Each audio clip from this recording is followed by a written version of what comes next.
really rare item, you're likely to be able to negotiate a little bit and get 25 maybe. Very rare, twice that, you might get 50, 60.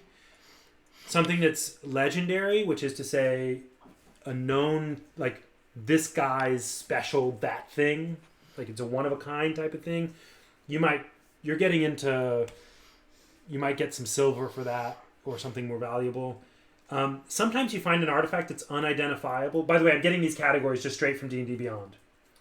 Sometimes you find something that's unidentifiable, and they can't tell if it's rare, common, whatever.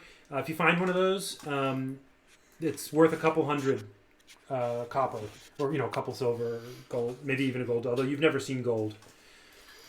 And then there are rumors, illegal rumors, of people having found some magical things that are worth 1,000 or more copper. You've never seen that much money in one place, but there are rumors of that.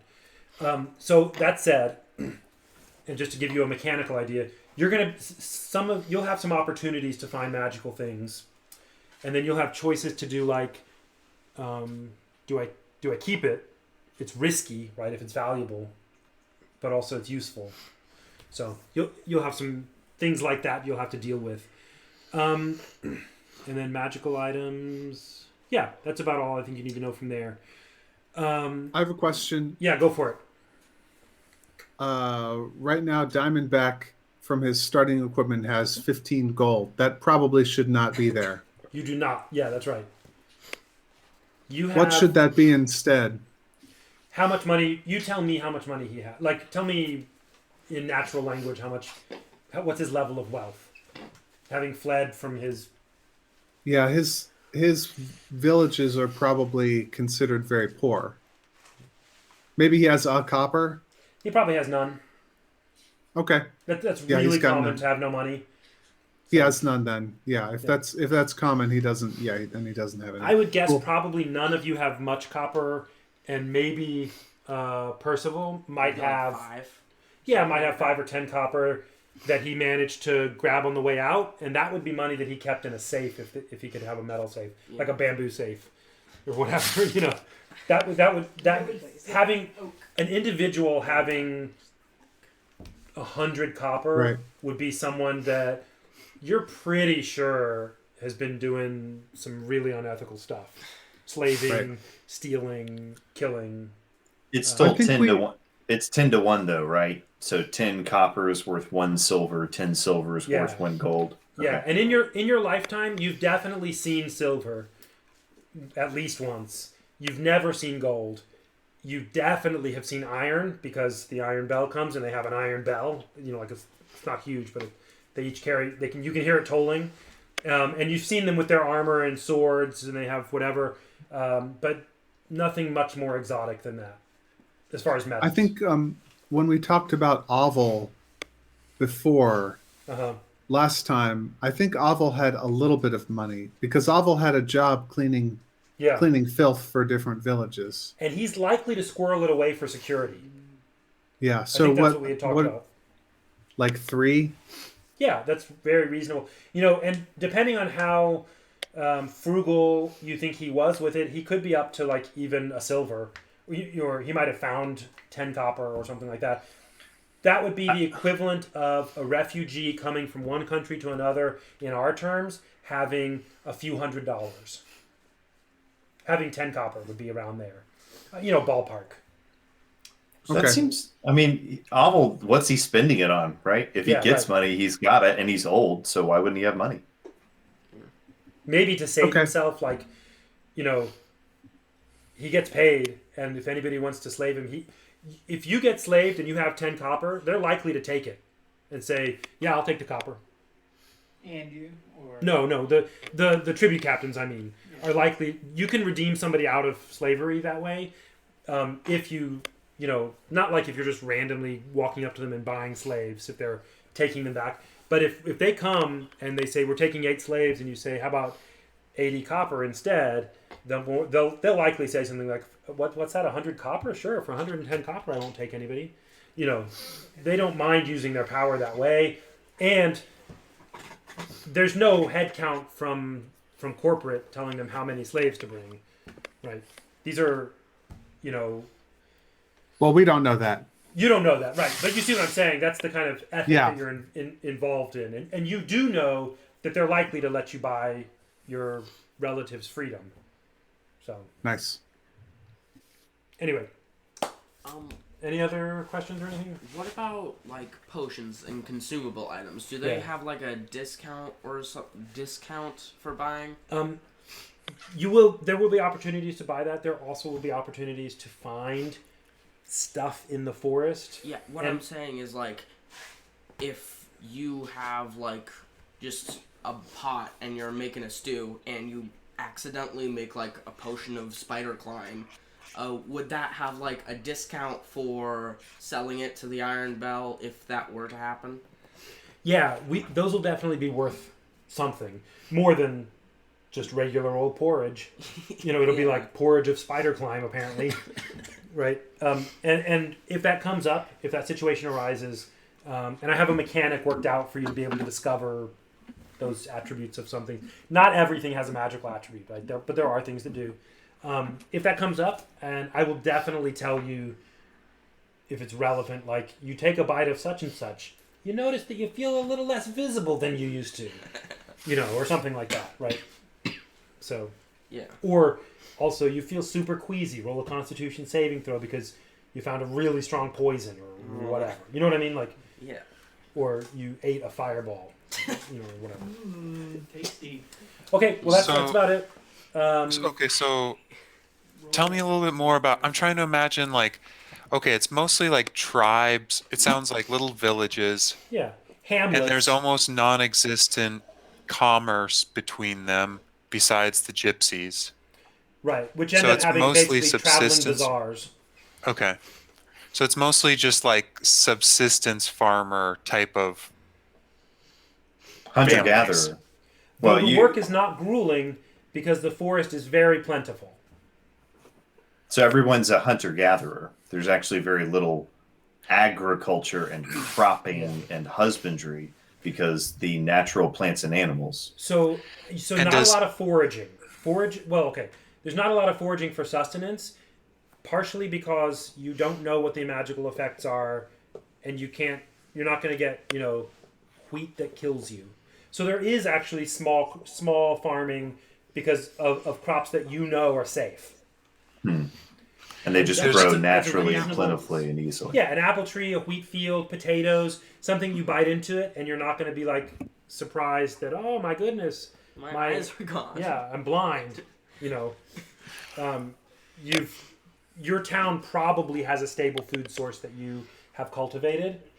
You probably do go out gathering and looking because if you find an exotic reagent and you can tell the Iron Bell where it is, like a patch of whatever berries or whatever, they're going to pay you for it. And if your town holds on to its money, that means you also hold on to your people. Yeah. Because when they come for the slaves, you don't see there's a little bit of economy working there. So people are incentivized to go and find magical stuff in ruins from other towns. Also, it's a known thing that even though mining is illegal, sometimes you find magical stuff when you dig in some kinds of places. It's not clear exactly what, because that's lore. So, fair enough? Yeah. Yeah. I think it all works together. I'm trying to imagine, so we don't have access to really, sharp metal stuff, but it is a very magical world. Yeah. So we have a lot of opportunity to interact with this kind of raw and mysterious power. Yeah. And how does having grown up here, we would be really familiar with what? I guess the Iron Bell has harnessed a lot of that and has the most magic power, and so they can find out us trying to accumulate magic power. So you don't exactly accumulate magic energy. It's that there are things that have magic in them. And I'll just give you some random example. You might find a plant that has pine cones, a tree that has pine cones growing off of it. And this particular kind of tree, it looks unusual. It's kind of bluish red or something, I don't know, whatever. And the pine cones have this attribute in them that are such and such. That has magic in it. It's true you don't have an iron plow, but you found these pine cones of levitation, and you can grind them up and mix them in the soil. The soil is light and fluffy. I mean, it's like you don't miss the iron. There's no grueling labor because there's just like resource all over. But it's not just like magic power, like shooting fire out of your hands. Yeah. But it's stuff for making potions. Yeah. And so I'm just trying to imagine, like, what's the equilibrium of power there? Like, I imagine that's played into any of the rebellions that have happened. Like, people in that world would try to store up primarily magical attacks and come up with some tricks where they become invisible and attack from behind, or creative weird stuff. Not like we get our swords and we surprise attack you. So, and here's the issue with that. The stuff that you get is the spells that are available in D&D. Maybe some other weird stuff too, like there might not be a specific spell. But the spells in D&D are level 1 through 9. And only like, really like world-class wizards have level 9 spells. Like in D&D common lore, right? Well, components that give you access to level 9 spells are super rare. Nobody finds those. They're out there probably, maybe. But you are definitely... I'm just going to pull up real quickly on D&D Beyond. I'm just pulling up the D&D Beyond spells. And I'm going to do by spell level. Here's a cantrip. Just picking. Chill Touch is a cantrip that does a little bit of damage. And it doesn't grow everywhere. But yeah, you probably know where to get some stuff of Chill Touch. Now, if there are other towns nearby that are trying to also harvest that patch and not harvest it out, there could be conflict over that. Create Bonfire. Yeah, everybody has access to fire. Dancing Lights does almost nothing. It makes some little lights dance around. A Gust of Wind. These are all like cantrip level stuff. And it's fairly common. Level 9 stuff, I mean, probably level 5 stuff you are rarely going to encounter. Like, I'm picking a random, I'm going to like some level. Let's go to a random level, 5th level spell list. And I'll just tell you some examples that are in there.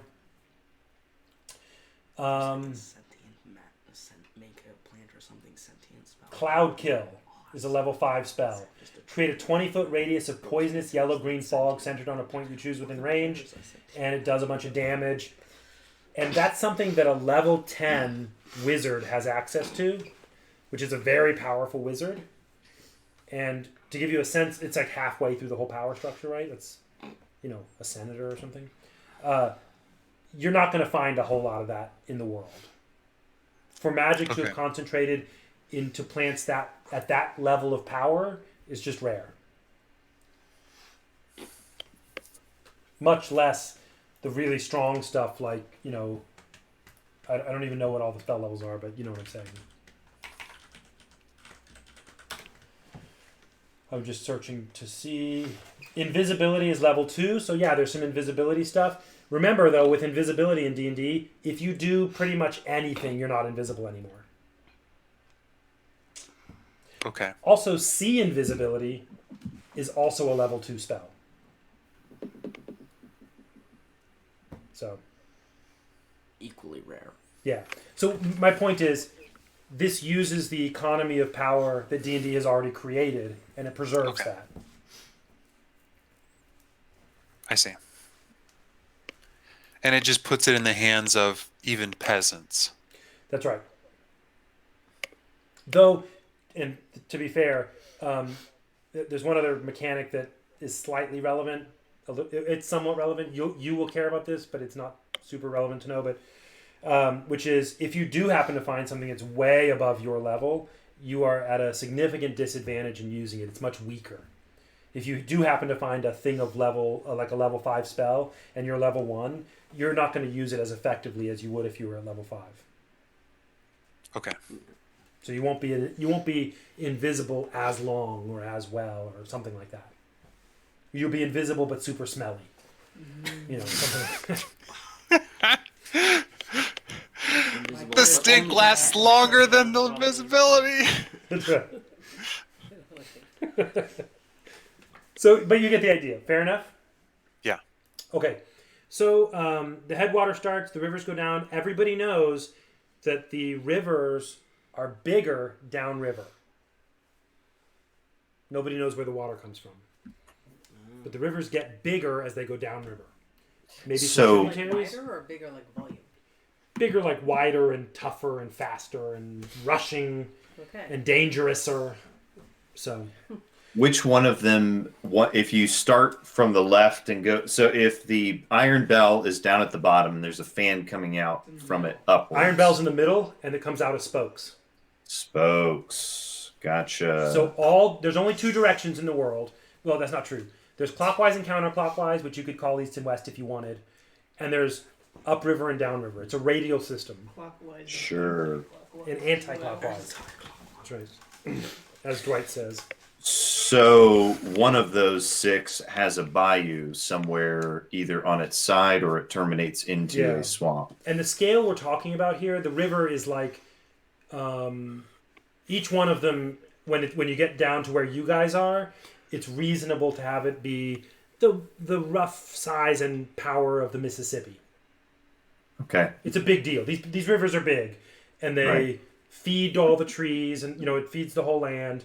And the landscape we're looking at is the size of, North and South America combined on the map. You remember that map we made a long time ago? And they had the hexes, and Texas was on there. We're looking at a really big region. Okay. So there's many bayous. There are many aspen trees. The great trees, a lot of the hills and small mountains are roots of the great trees that have been covered with soil.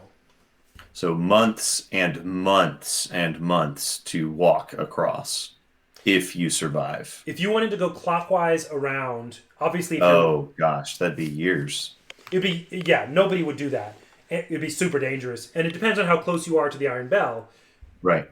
At least to everybody's understanding, it's a circle. All the maps are drawn as though it's a perfect circle with... Sure. If there are maps. Maps are So- illegal. Yeah, that's right. Fair enough. What else? Anybody else? I think we're close to time, but I don't mind. But if anybody has any questions, feel free to ask me. Oh, I do have one more thing. I'm sorry. I forgot. Who wants to start? We're going to start focusing on one character and then pull in another character in that first episode. And then does anybody want to be the first character? I mean, it doesn't matter particularly, but I can also roll a die and pick for you. Or I mean, I'm the one with all the money, so why don't I start? I actually think they would be better off encountering your character after a little bit. Yeah. So Just my because you're not character as powerful is in that respect. my character is an orc who is already on the move. So he's covering a lot of ground and he's a wanderer. And Are you going to play that character first? I am happy to play Sleen, and Diamondback and Sleen can start off pretty much together because they're both on the bayou. I don't care which ones you play first. I'm just saying there's a non-trivial risk of death. So you pick. Sure. She could Sure. play both. Sure. Yeah, I'll start off with Sleen. Okay. So you want to be the first character we focus on? Sleen's the sort of anchor point of the story to start on?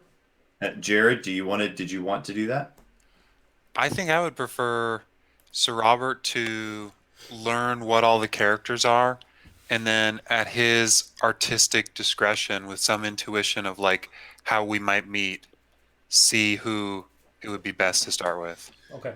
I So think that sounds Robert, great. what you probably have some kind of ending in mind. I do. Think up an opening scene that resonates thematically with that ending, and pick a character to go into that opening scene Sounds like a and lot start of work. with them. Just kidding. Yeah, that sounds good. Ooh.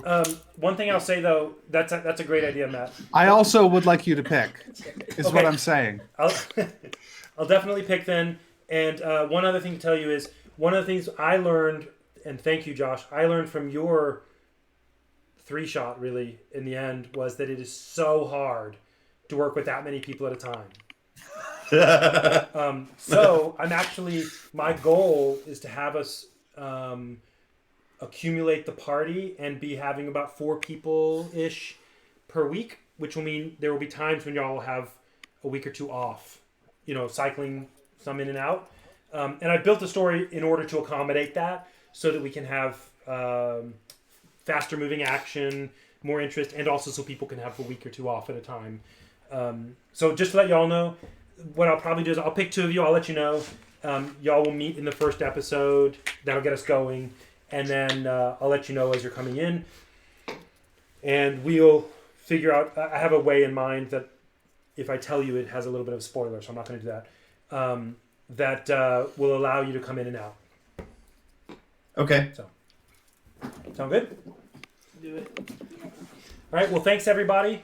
Everybody here and remotely, but also everybody listening and who will be listening. I appreciate your utterly rapt attention for this time, and I deny you the pressure you are putting on me now to produce high-quality content. I'm just kidding. Perry. That's right. I actually meant the randos from the internet. Okay. Well, good. Thanks, everybody. Let me get my screen up. I'm going to pull us into the ending sequence here. And, sorry. Dang it. I forgot one more thing. I should have written these all down as notes. We're going to do the timing a little bit different. The last 20 minutes of every session, we're going to wrap up actually 20 minutes, 15 minutes maybe early. The last 15 minutes, we're going to discuss, still on camera, what we thought about the episode. Like, just how things were. What did you think of that or whatever. I just want to try it out and see how that works. Give us a chance to wind down. And also anybody who needs to leave early can leave and stuff like that. Okay. Thanks and toodles.